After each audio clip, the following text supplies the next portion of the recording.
Hi, Rabbi, and happy Father's Day. I have my mug and I have my coffee, and I'm looking forward to being lionized a little bit.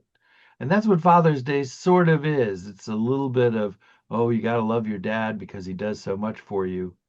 And then the other side of it is fathers do what they do because it's expected of them, either Yeah. happily or begrudgingly.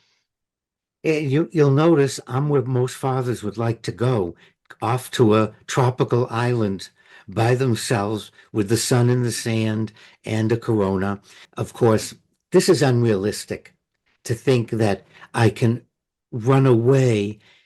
It would wear thin after a while, Joe. It really would. So what is a good way to think of Father's Day? How should we look at Father's Day? Well, there's that scene at the end of the Treasure of Sierra Madre where Walter Houston is sitting in a hammock while people keep bringing him things, bottles of tequila, slices of melon, all kinds of food, and fanning him while he sways in the breeze. There's sense of responsibility that my father imbued in me and his father imbued in him, that you have to take care of your family. But I don't think my dad ever saw it as a job or a chore or an obligation. It was just something that he knew he had to do. Yeah, I think there's two positions I see on the TV and the media.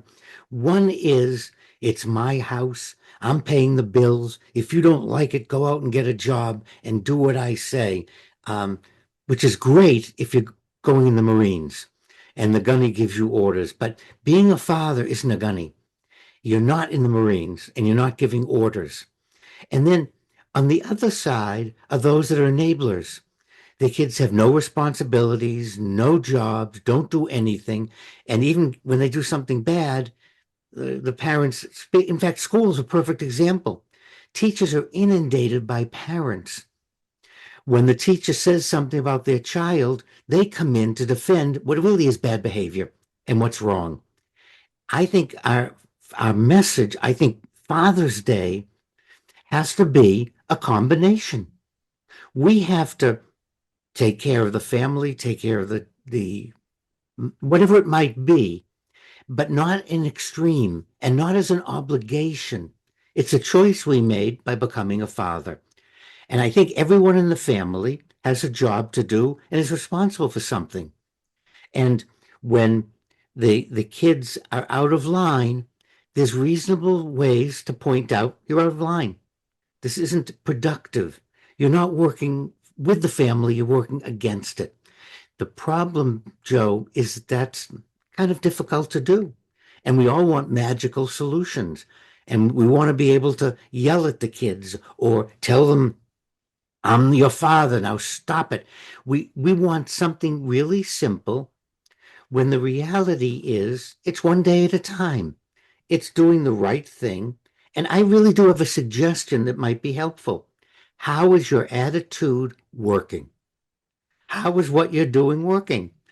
Are your kids rebelling against it? Are they have worse behavior? And I think that's a good way to look at it. Is my attitude and my words creating a caring family, a caring environment where we all can grow and prosper and we all have something to do? Or is it making everyone run away, turn away, and just ignores what we're saying as a father? And one of the hardest things for me is not so much the burden of responsibility as overcompensating. It has to be pointed out sometimes because you get into that role of doing things for your children. And one of the hardest things to do is to stop doing things for them and make them do it for themselves. I think you really hit on some really good advice, Joe, because I hear too often from mothers and fathers, don't tell me they're still my child. No, they're not. Once our children get older, they're now our equals. We can share things with them. They have things to teach us.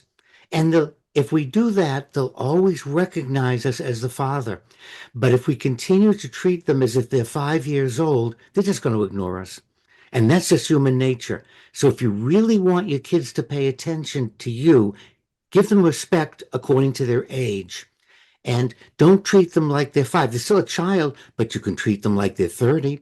You can treat them like they're 40. You can treat them like they know what they're talking about and have something to contribute.